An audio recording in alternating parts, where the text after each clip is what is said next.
네. 그렇게 찬양으로 신앙을 고백한 그대들이 있어서 나 행복합니다. 감사합니다. 이제 우리 전도서 1장 12절 보십시다.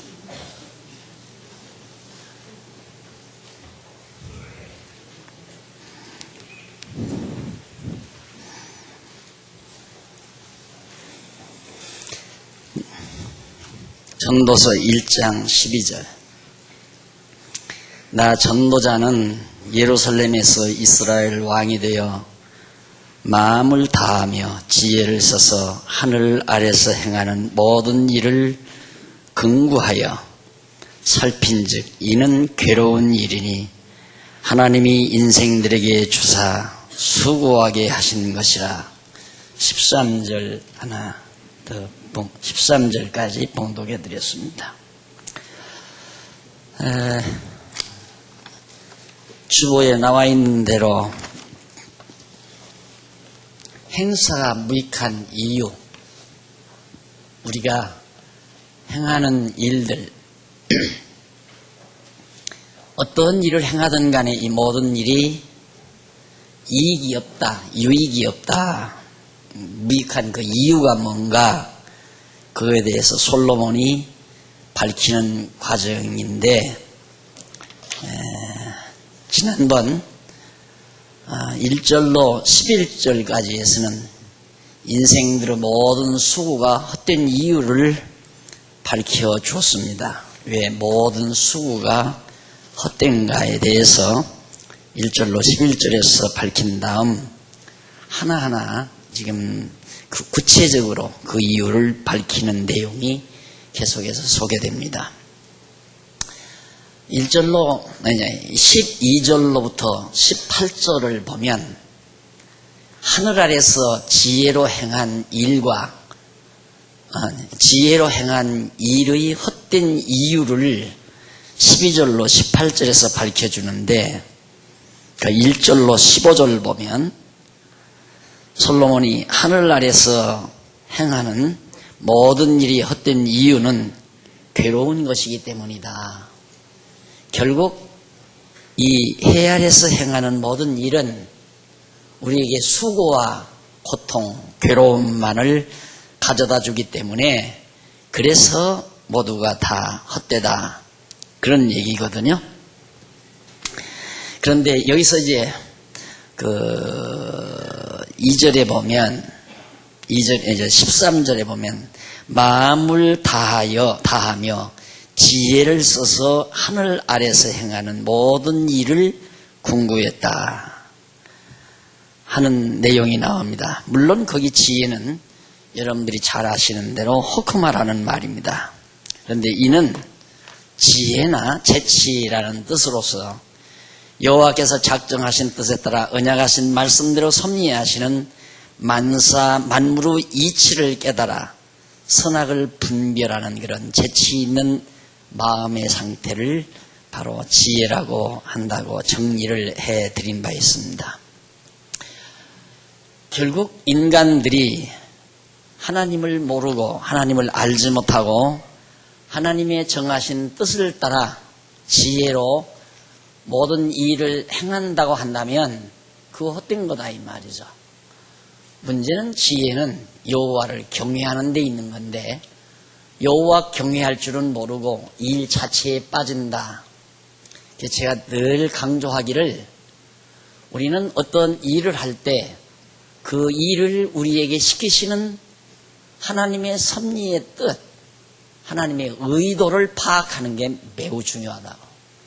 그래서 제가 장안중앙교회를 목회하는 것도 목회 그 자체에 근본 목적이 있는 게 아니다.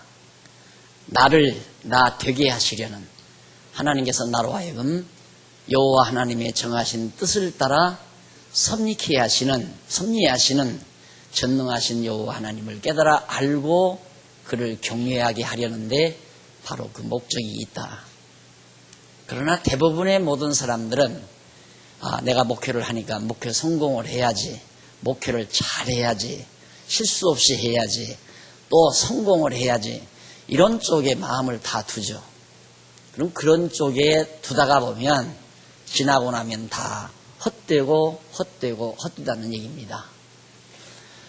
아마 이런 일들은, 이런 사실들은 아마 터키 현장에 가봐도, 그때 터키가 종교개혁 전후로 해서 한창 기독교가 이제 종교개혁 바람이 불고 하기 이전 아주 팽창했던 그 시대의 교회의 영화로, 그러니까 아시아 교회들이 중세 로만 캐토릭에 의해서 변질을 하죠. 이렇게 타락하면서 아주 이 아람들이 대리석으로 기둥을 해가지고 하늘을 치솟듯이 이렇게 웅장하게 지어놓고 소위 신을 경배한다고 자고하던 그런 교회들이 지금은 완전히 폐허로 변해 있고, 여기저기 그 우람한 기둥 조각들, 또 벽 쌓았던 큰 대리석들만이 이리저리 굴러다니고 있습니다.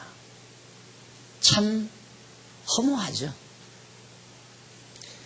나는 그 현장에 가서 그 모습을 한동안 넋을 놓고 바라봤습니다. 맞다.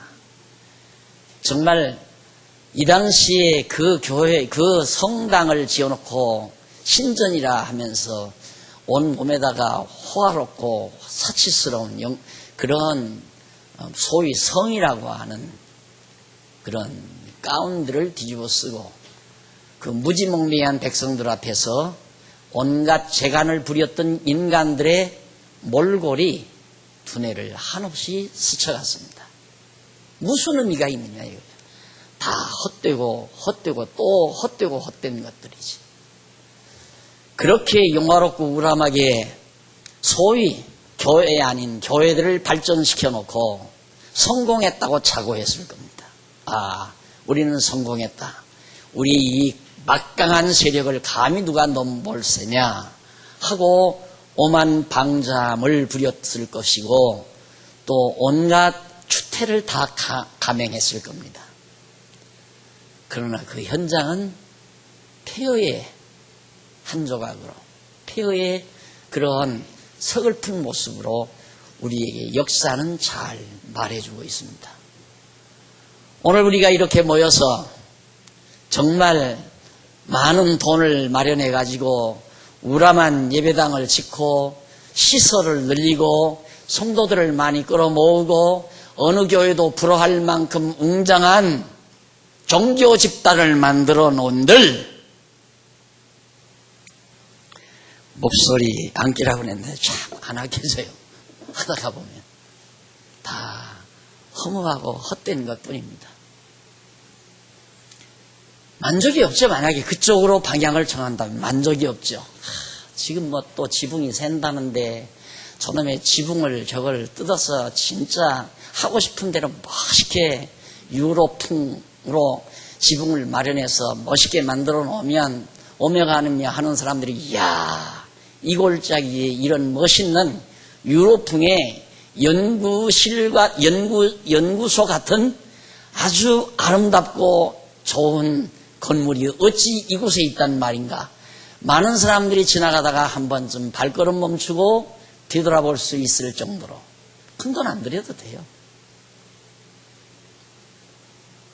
그런 일 저런 일 생각하면서 그쪽으로 마음을 끌어모은다고 한다면 지금 만족이 없죠. 지금 현재 그걸 해야 만족하고, 그래서 여러분들의 호주머니를 털어야 되고, 털기 위해서는 또 여러 가지 감언 이설로 여러분들의 마음을 움직여서 내놓게 만들어야 되고, 그것이 우리 인생의 다가 아닙니다. 우리가 열심히 돈을 벌어서 정말 남이 쉽게 타고 다닐 수 없는 외제 세단을 타고 다니며 남들이 쉽게 넘볼 수 없는 그런 웅장한 저택을 마련해 놓고 겹기업으로 수위들을 세워놓고 정말 값비싼 그런 좋은 나무들을 정원에 심어놓고 오는 사람마다 자랑하고 오는 사람마다 과시하고 그렇게 산들 그게 무슨 필요가 있느냐 이 말이에요. 그 얘기를 지금 솔로몬이 하고 있는 겁니다. 그런데 우리는 거기 미쳐 돌아가며 사는 경우가 많다 그 말이에요. 오늘 또 우리의 관심사는 전부 그쪽에 있습니다. 우리의 모든 관심사는 어쩌면 좀 더 많이, 더 크게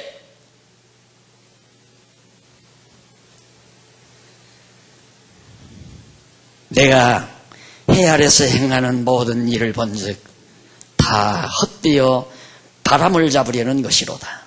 허파에 바람이 들어가서 그런 생각만을 하고 사는 겁니다. 하나님이 왜 우리를 이 땅 위에 이렇게 살게 하시는가? 타락해서 우리가 눈으로 보이는 것밖에는 몰라요. 타락하기 이전엔 눈으로 보이지 아니하는 하나님도 잘 알고 있었습니다. 죄의 저주로 덮여져 버렸기 때문에 현재 타락된 눈으로 보는 것밖에는 모르는, 그것만이 존재하고 그것만이 가치 있고 그것만이 삶의 목표라고 생각하고 사는 오늘 우리들에게 결국 보이지 아니하시는 영원한 하나님을 깨달아 알게 하시려고 이 저주의 세상, 타락된 어두움의 세상을 우리에게 삶의 터전으로 주시면서 놀라운 하나님의 말씀 성경을 우리에게 허락해 주시고 이 성경을 통하여 보이지 아니하는 영원하신 하나님 또 영원한 세계를 우리에게 깨달아 알고 경외하며 그 영원한 나라를 소망하고 살라고 이 땅, 이 저주의 땅에, 이 어두운 세상에 잠시나마 머물러 공부시키려고 이 세상에 보내놓으신 거라 그 말이에요. 그런데 오늘 우리는 육체의 죽음이라는 것이 필연적 사실인데 죽음을 생각하고 사는 사람들이 거의 없습니다. 다 안 죽고 영원히 살 것처럼 살아갑니다. 그래서 지혜자는 초상집을 간다고 했습니다. 미련한 자는 잔치집에 있고 마음이, 지혜자는 초상집에 있다. 왜? 초상집에 가서야 친구가 가는 걸 보니까 나도 머지않아 가겠구나. 선배가 관 속에 들어가는 것 보니까 나도 선배처럼 언젠가는 죽겠구나 하고 죽음이라는 것을 한 번쯤은 생각할 수 있기 때문에, 그래서 지혜자는 초상집을 찾는다고 말해요.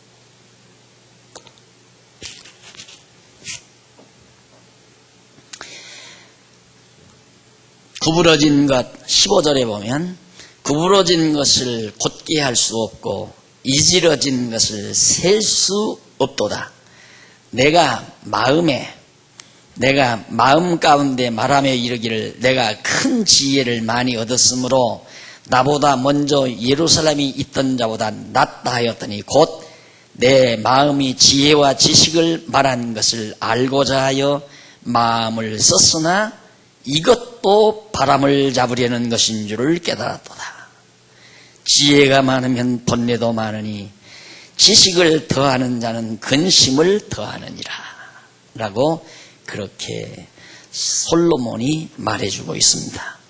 그것이 바로 18절까지인데 12절로부터 15절까지는 이제 말씀드린 대로 해 안에서 모든 인간들이 행하는 일이 행사가 무익하다. 그 이유는 역시 다 헛되어 바람을 잡으려는 것이기 때문에 다 무익하다 하는 내용이고요. 넘어가서 31페이지, 4431페이지 위에서 네 번째 줄을 보시면 16절로 18절 나옵니다. 지혜를 알려고 하는 것이 헛된 이유. 야, 지혜를 알려고 하는 건 참 좋은 거 아닌가 하고 이렇게 생각할 겁니다. 그 이유는 번뇌와 근심만을 더하기 때문에 아무리 우리가 지혜를 알려고 해도 알 수가 없죠. 그러니까 근심하고 번뇌만 많이 쌓이게 된다. 자, 여기 내가 큰 지혜를 많이 얻었으므로 나보다 먼저 예루살렘에 있던 자보다 낫다 하였나니 곧 내 마음이 지혜와 지식을 많이 만나보았음이로다. 근데 여기 만나보았다라는 말이 히브리 말로 나라는 말입니다. 라라고 하는데 이는 보다, 나타나다, 인지하다 라는 그런 등의 뜻을 가지고 있는데, 본문은 보라, 나는 우수하게 되었고 나보다 앞서 예루살렘에 있던 모든 자보다 지혜를 많이 얻게 되었으며 내 마음의 지혜와 지식이 많은 것을 인지하였느니라. 이렇게 번역을 하면 아주 쉽게 납득이 가는 대목입니다. 사실 예루살렘 하면 구약시대 바로 핵심 성읍입니다. 가장 영화롭고 찬란한 성읍이죠. 거기에서 솔로몬을 따라잡을 사람이 없었다 그 말이죠. 가장 자기가 앞섰었다. 경쟁사회에 함몰된 오늘 우리들로서는 그렇게 한번 돼봤으면 좋겠다. 서울 장안에서 나를 추격해서 따라올 만한 사람이 아무도 없었으면 한번 어깨 펴고 살아보겠다. 아마 모든 사람들이 그런 생각에 살아가고 있죠. 그래서 경쟁하면서 계속. 나는 젊은이들이 가끔 말을 듣기를 원하면 그런 얘기를 가끔은 해줍니다. 경쟁하며 살지 말고 지금 내 삶을 누려라. 경쟁하며 살지 말고 지금 내가 살고 있는 현실을 누려라. 경쟁하며 사는 사람은 죽는 날까지 시기 질투심으로 가득 차서 삽니다. 야, 저놈이 벌써 여기까지 따라왔네. 이거 안 되지. 그리고 자기 앞서가는 사람은 시기 질투로 계속해서 주목하면서 그렇게 살아가는 것이 인생살이 아니겠습니까? 정신 에너지 지수를 계산해낸 과학자가 있더라고요. 근데 정신 에너지 지수가 감사하다. 감사한 것보다 더 높은 것이 감동입니다. 저는 감사보다는 감동이 더 높을 거라고. 감사는 한 550 정도를 생산해냅니다. 감사한 마음. 사랑한다 할 때 한 500을 정신 에너지 지수입니다. 그런데 시기, 질투, 미움, 증오 이런 것들은 200 미만입니다. 150, 170, 어떤 건 110 이런 정도로 쫙 추락해져 버립니다. 우리 정신 에너지 이게 이제 우리 인간에게는 참 대단한 거 아닙니까? 정신력이 강해야 이 세상을 버텨내는 거거든요. 현실을 누리는 사람은 그냥 하나님이 오늘 나에게 주어진 삶의 터전과 환경, 하나님이 보실 때 가장 적당한 환경이다. 그래야 감사가 나올 거 아닙니까? 그리고 만족함이 있어야 감사가 나가고요. 그러니까 바로 감사보다 감동, 감사, 그리고 사랑. 내가 늘 그러죠. 만족한 사람만이 행복감이 있는 건데, 행복한 사람만이 사랑할 수 있고 감사할 수 있고, 행복은 감동으로 가장 강렬하게 나타나는 거고요. 내가 감동받았을 때 행복지수가 높은 거 아니겠습니까? 참 좋은 건데 어디 그게 쉬우냐 이 말입니다. 감동이 없습니다. 예를 들어서 갑자기 돈 한 1억을 벌었다. 이것 가지고는 만족이 못해. 나는 아직도 배가 고프다. 누가 남긴 얘기죠? 히딩크 아저씨가 16강 들었는데 나는 아직도 오래 배고프다 그랬다고 그러죠. 그래, 배고프면 언제까지 배고픈가? 상한 갔으면 배가 불렀나요?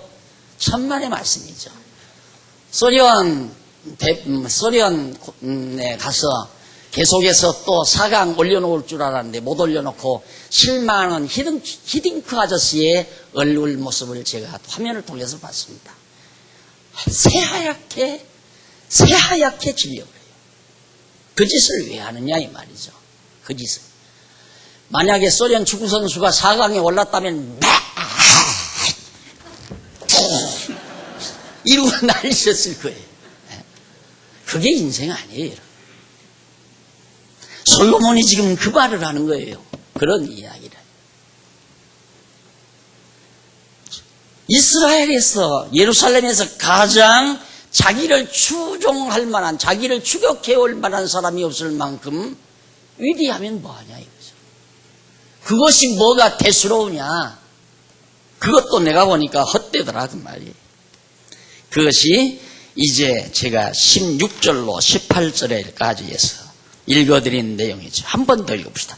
내가 마음 가운데 말하여 이르기를 내가 큰 지혜를 많이 얻었으므로 나보다 먼저 예루살렘에 있던 자보다 먼저 있던 자는 뭐 다윗도 있었고 그 전에 사울도 있었고 기드온도 사사들 많이 있었지 않습니까?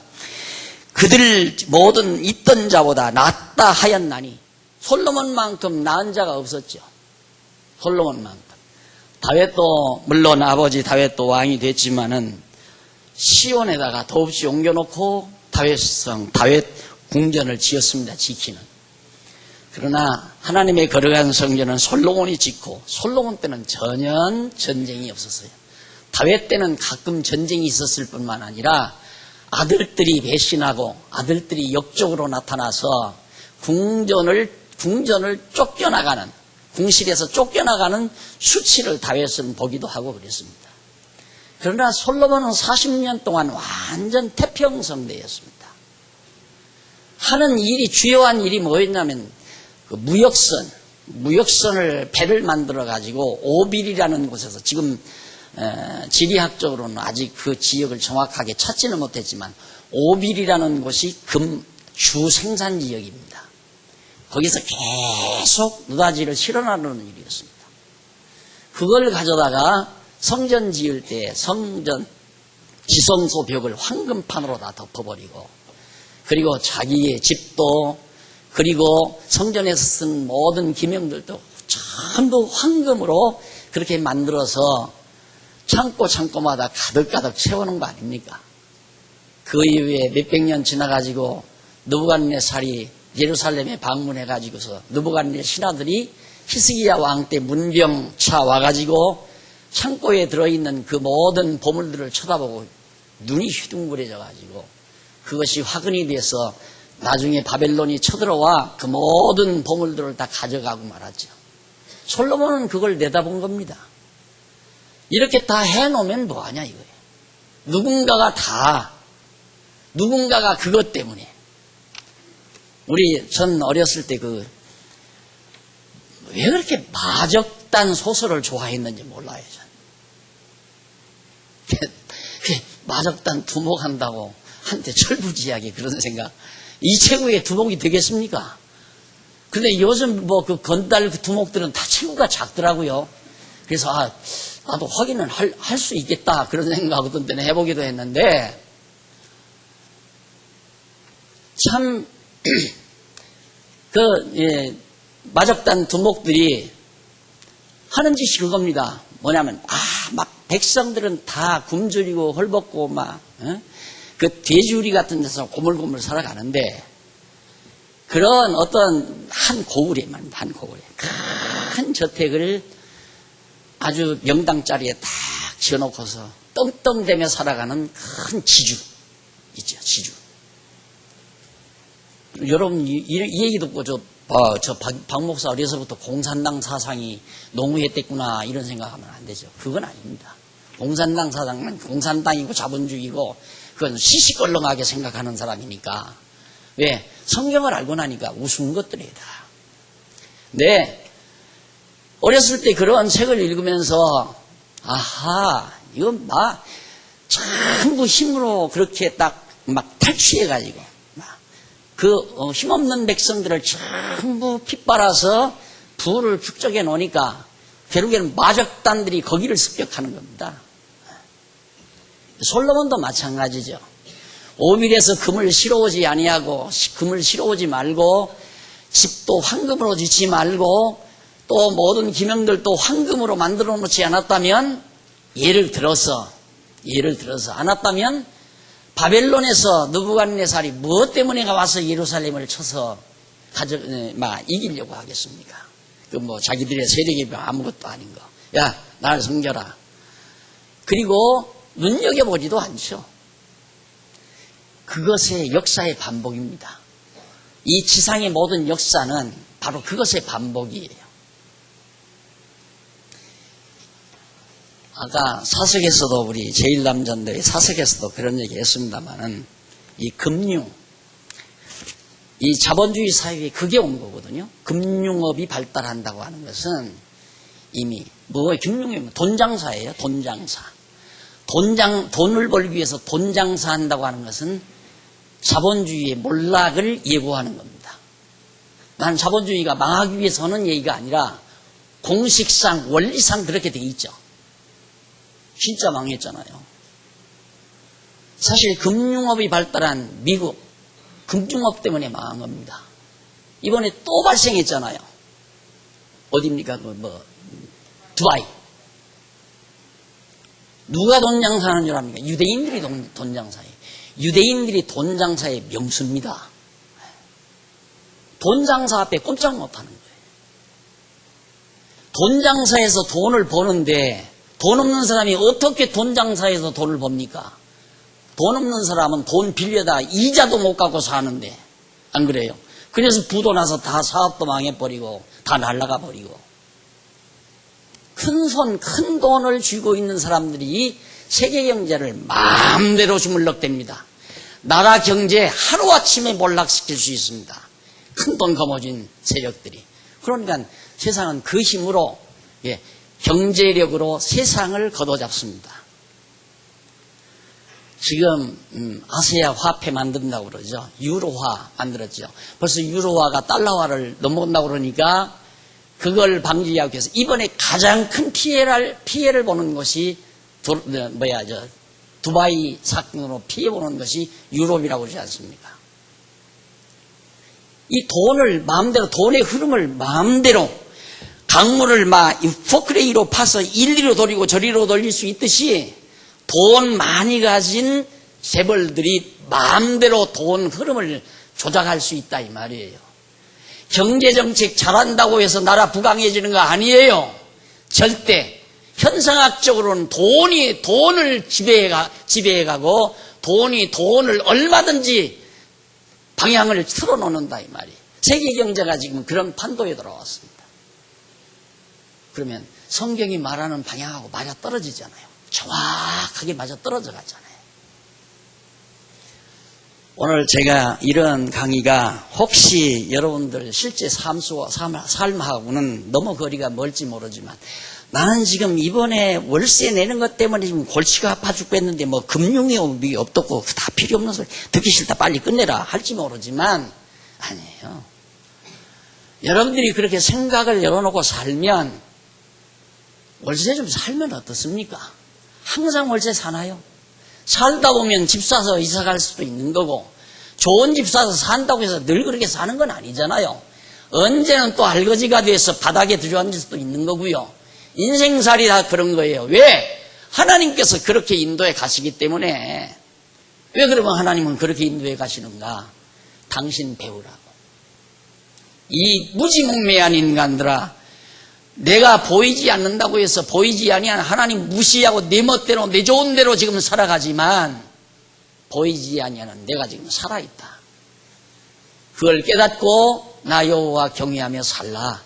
그걸 가르치려고 그러는데 인간들은 그건 생각지 아니하고 해 아래서 보이는 것에만 급급해서 살아가다 보니까 솔로몬이 해보니까 크게 생각 안 해도 다 헛거더라 그 말이에요. 예루살렘에서 내가 최고 갔으면 뭐하느냐? 다 그것도 알고 보니까 헛된 것뿐이더라. 아무리 집이 황금으로 져서 거대했으면 무엇이더냐? 그것도 다 헛된 것이더라. 지금 솔로몬이 하는 얘기거든요. 이렇게 가르치니까 어느 젊은이가 목사님 나는 암만 헛돼도 한번 그렇게 해봤으면 좋겠어요. 그렇게 해보시오.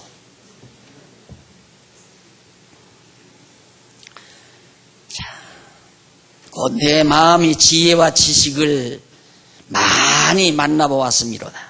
아까 그 지식을 많이 만나보았다는 그 말이 아까 제가 다시 번역을 해드렸죠.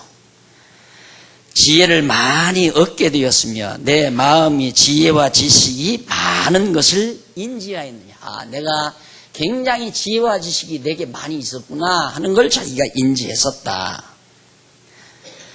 그래서 결국 솔로몬이 자기 마음으로 자기가 뛰어날 뿐만 아니라 지혜를 많이 얻어서 지혜와 지식이 많음을 알았다는 그런 뜻으로. 그런데도 해 아래서의 일들은 다 헛되고 헛된 것들이더라 이 말이에요. 그렇게 지혜를 많이 얻고 그렇게 해서 정말 했던 모든 것들도 결국 바람잡으려는 것인 줄 내가 알았다. 왜냐하면 지혜가 많으면 번뇌도 많으니 지식을 더하는 자는 근심을 더하느니라 라고 그렇게 밝혀주고 있습니다. 자, 지혜와 지식이 많음에도 불구하고 자기가 지혜를 더 알려고 마음을 써서 미친 것과 미련한 것을 알게 된 것 역시 바람을 잡으려는 것이다. 지혜와 지식이 얻어서 많았으면은 그걸로 좋게 해야 되잖아요. 그런데 이거 어떻게 하면 나를 좀 더 즐겁게 할까?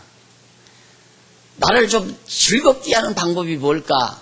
그걸 솔로몬이 연구하기 시작한 거예요. 그렇게 미친 짓이죠, 그게. 지혜와 지식을 남보다 많이 얻었으면 그걸로 족한 줄 알고 살았어야 되는데, 그런데도 자기는 어떻게 하면 나를 좀 즐겁게 할 수 있을까? 그걸 모르겠다 그 말이에요. 더 알고 싶어서 궁구하고 연구해서 해보니까 다 미친 짓이더라 이 말이에요. 다 정신없는 짓이더라. 무슨 일을 했는가는 조금 더 보면 압니다. 조금만 내려가면 솔로몬이 그 어리석은 근심, 걱정 이것이 많아진 이유가 무엇 때문에 그렇게 마음을 써서 미친 것과 미련한 것을 알게 된 것, 그것이 도대체 무엇인가? 바로 심령을 기울여 온갖 쾌락을 마음껏 누려본 것들을 바로 말하는 겁니다. 그것이 잠언 2장 1절로 11절에 나와요. 그래서 여기 미친 것과 미련한 것이란 뭐냐? 미친 것, 미련한 것. 이것은 솔로몬이 지혜를 더 알기 위해서, 지혜를 더 안다는 말은 인간이 어떻게 하면 참 즐겁고 행복하게 살 수 있을까? 그걸 연구했다 그 말이에요. 그 미친 것, 미련한 것이라 이 말이에요. 그래서 심혈을 기울여 온갖 쾌락을 마음껏 누려본 겁니다. 못한 거 없습니다. 인간으로서 할 수 있는 건 다 했습니다. 도덕, 윤리 그거 다 필요 없이 자기 하고 싶은 짓 다 해보았습니다. 솔로몬은. 이 세상에 그렇게 산 사람은 아무도 없을 겁니다. 솔로몬은 어쨌든 자기 하고 싶은 일은 다 했습니다. 권력 있지요, 돈 있지요. 그 다음 자기 나름대로 지혜를 얻었다고 하지요. 그러니까 이렇게 하면 좀 즐겁겠다 하면 그렇게 해본 거예요. 저렇게 하면 즐거울 것 같다 하면 해본 거고. 그런데 그게 미친 짓이고 어리석은 짓이더라. 대단한 선배입니다. 정말 훌륭한 선배입니다. 그가 위대해서가 아니라 그가 그렇게 해보고서 정확한 결론을 내려줬다는 자체가 우리로서는 얼마나 큰 행복인지 모르죠. 우리는 거기를 향해서 지금 가고 있잖아요. 그럽니다.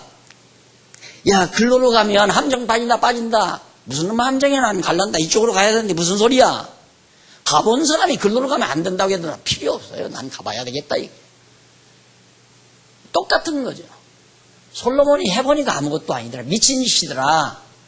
그런데도 우리는 지금도 어떻게 하면 나를 즐겁게 할 수 있을까? 인간에게 있어서 무엇이 쾌락이라는 것이 도대체 무엇인가? 그걸 얻어보기 위해서. 현대인은 쾌락 추구입니다. 현대인은 너나 할 것이 다 쾌락 추구. 목표가 거기입니다. 어떻게 하면 즐겁게 살 수 있을까? 네, 우리나라 형편에서 그쪽으로 갈 수밖에 없죠. 이제 2만 불 넘어서 3만 불 막 그렇게 이제 나간다니까 지금은 이제 먹거리 해결됐잖아요. 배고프고 춥고 헐벗어야 어떻게 하면 따뜻한 옷을 입을까? 어떻게 하면 좀 밥 좀 먹고 살 수 있을까? 잘 살아볼 수 있을까? 어떻게 하면 좀 좋은 집에서 좋은 옷 입고 좋은 밥 먹고 살 수, 그걸 잘 산다고 그렇게 생각한 거 아니에요. 그 60년대 바로 새마을운동, 우리도 잘 살아보세요. 그거예요. 그 한 40년 지나서 지금 먹거리 남아 돌아가잖아요. 먹는 양보다도 버리는 양이 더 많아. 집도 살만 한다고 때려 부수고 다시 짓고 살아. 그래서 복지관 짓는데 잘 안 지려고 그래요. 어차피 지어놔 봤댔자 다음 세대 오늘 저 찬양한 저 세대 가면 다 때려 부수고 야 이 구닥다리다 저거 때려 부수고 다시 짓자. 이것도 때려 부술 거 나 다 알아요.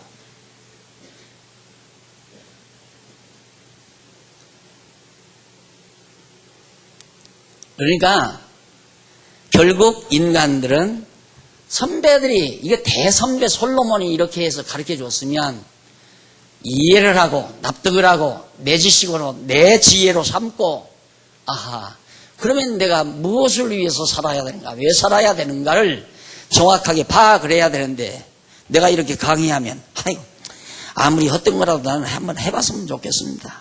속으로 지금 그러면서 젊은 사람들은 그러면서 듣고 있다니까. 다 배불러서 하는 소리입니다. 솔로몬도 배불러서 하는 소리지. 나는 그렇게 한번 살아보고 싶습니다. 남보다도 더 많이 가지고 더 영화를 누리고 더 마음껏 쾌락을 즐기며 마음껏 살아보고 싶습니다. 미친 것과 미련한 것이란 말입니다. 자, 그래서 바로 18절까지 해서 그렇게 밝혀주는데 자기가 뛰어날 만큼 지혜의 지식이 많음에도 불구하고 지혜를 더 알기 위한 욕심에 마음을 써서 온갖 쾌락을 누려본 것 역시 그다 바람 잡는 삶을 살아왔다 내가. 솔로몬은 더 많은 지혜를 얻어보려고 눈이 원하는 것과 마음이 즐거워하는 것을 금하거나 막지 아니했습니다. 그러나 그 모든 것이 헛되어 바람을 잡으려는 것인 줄을 깨달았다고 2장 10절로 11절에 우리가 앞으로 배울 과정에서 나오는 얘기예요. 지금 여기 1장에서는 서문을 얘기하고 있는 겁니다. 자, 그래서 2장 넘어갑니다, 이제. 2장 1절을 보면요. 너는 내 마음에 이르기를 자, 내가 시험적으로 너를 즐겁게 하리니 너는 낙을 누리라 하였으나 본즉 이것도 헛되도다. 2장 1절에 나오는 얘기죠. 그러니까 그냥 지혜와 지식을 얻었으면 야, 참 만족하다. 그래야 할 거 아니에요. 이게 정말 인간다운 인간이죠. 그러니까 우리의 행복은 만족은 뭘 눈에 보이는 것을 많이 가지고 있어서 만족하는 것은 저질이죠. 물질이 더럽다고 보는 헬라 철학사상에 내가 동감하는 말은 아닙니다. 그런 의미에서가 아니라 정말 지혜와 지식을 얻는다는 것으로 만족한 것이 인간이라 이 말이에요. 동물과의 차이점이 거기 있습니다. 동물은 먹을 것 마음껏 먹고 배부르면 됩니다. 여러분 난 모르겠어요. 서울대 동물원에 서울대 공원 동물원지들이 동물들이 잠 설치는 게 뭐예요? 수면장에 잠 설쳐서 동물들이 약을 먹어야 된다고 하는 그런 얘기는 못 들어봤어요. 수면장이죠. 잠이 안 와. 잠이. 동물들은 그게 없어요. 배만 부르면 잠아요. 배만 부르면. 어려서 제가 송아지 길러봤잖아요. 송아지는 풀만 많이 뜯겨놓으면 그냥 따뜻한 햇볕에 쭈그리고 앉아서 그냥 좁니다. 편안하게. 그런데 사람은 배불리 먹어도 잠 안 오는 사람은 병자예요. 왜 그러는가? 정신병 때문에. 정신 에너지가 모자라니까 그렇다고 말이에요. 정신 에너지가 모자라서 정신력에 혼란이 오는 거예요. 정신세계에. 그래서 만족이 없어요. 아무리 좋은 걸 찾아가서 먹어도 만족이 없어요. 아무리 좋은 옷을 걸트려봐도 만족이 없어요. 아무리 좋은 집에 들어가서 잠자리 하도 잠이 잘 안 와요. 이유는 왜? 정신의 결함이야.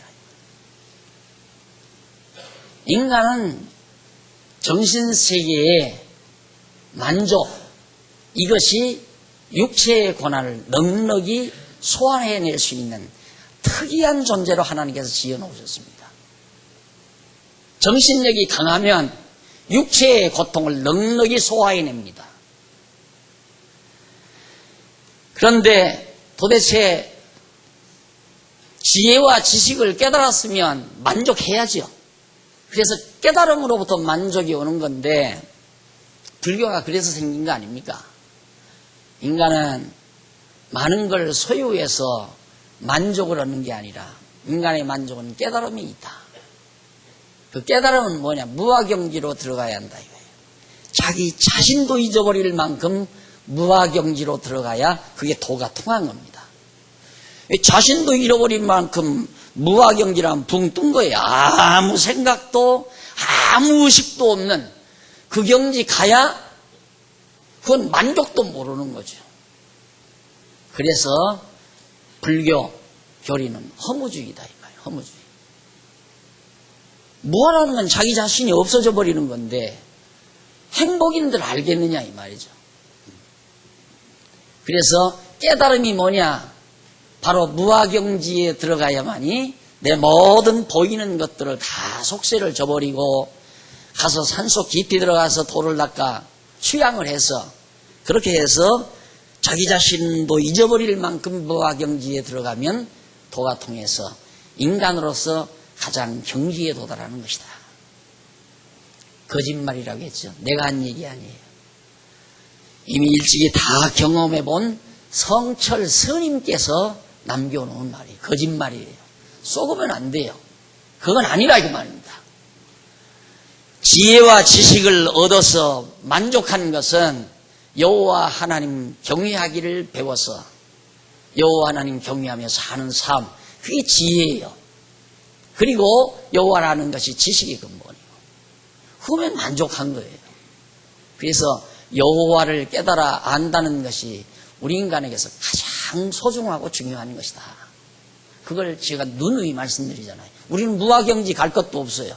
성경 통해서 하나님이 정말 내 일생, 내가 이 세상 태어나기 이전부터 하나님은 나를 관심 두시고 나를 선택해서 나를 예정해 놓으시고 일평생 내가 살아갈 길도 마련하시고 정하신 때에 되면 내가 가문에 어느 가문에 태어나게 하셔서 나서부터 죽는 날까지 하나님 여호와 경외하기를 배우게 하면서 여호와 경외하면 하나님 날 불러가실 하나님이시다. 그것이 여호와 하나님이시다라고 깨달으면 그냥 편안함이 오잖아요. 애기들이 왜 엄마 전 먹고 편안하게 왜 잡니까? 애기는 엄마가 다 해줍니다. 아빠가 다 해주고 의식이 좀 아이들이 커나도 이제 4살 먹은 놈이 엄마 큰일 났어. 날씨가 추워지는데 못 입고 살아. 이거 그렇게 되면 아이 정신상태가 이상한 아이입니다. 정상적인 아이가 아니에요. 걱정 안 해야 돼요. 아이는. 오늘 우리가 바로 그거란 말이에요. 하나님 여호와를 우리가 깨닫는다면 걱정이 없어져야 되죠. 걱정이 없어야 되는데 36살 먹은 아이가 엄마 큰일 났어. 눈 오는데 못 입고 살아. 잠 안 오죠. 야, 쟤가 귀신이냐 사람이냐. 격에 안 맞다 이 말이죠. 오늘 우리 인간들이 이 세상 태어나서 여호와를 알고 경외하며 사는 우리가 근심하고 걱정하고 염려하고 경쟁하고 이런 것들이 격에 안 맞는 짓거리들이라 이 말이죠. 솔로몬이 그렇게 살았어야 되는데 이 주제꼴에 자 어떻게 하면 나를 좀 더 즐겁게 할까? 그것도 즐거운데 만족한데 더 좀 해보려고 얼마나 미련하고 어리석은 짓을 솔로몬이 했습니까? 그 일을 이제 2장 1절로부터 12절까지 살 겁니다. 그래서 2장 넘어가면 쾌락을 위하여 노력했던 모든 수고가 헛되다고 노래하는 대목을 우리가 2장부터 다음 시간 살피기로 하고 오늘 강의 여기서 마무리하겠습니다. 기도하십시다. 살아계신 하나님 아버지 은혜를 감사합니다. 어쩌다가 우리가 보이지 아니하는 하나님이 여호와 되심을 깨닫고 마음의 평강을 누리며 살게 하셨는지 참으로 그 은혜를 감당할 수 없을 만큼 감사드립니다. 하나님 아버지여, 이 감동스러움을 항상 가슴에 안고 사는 슬기와 지혜를 우리 모든 성도들에게 허락해 주시옵시기를 비오며 예수님 이름으로 기도드립니다. 아멘.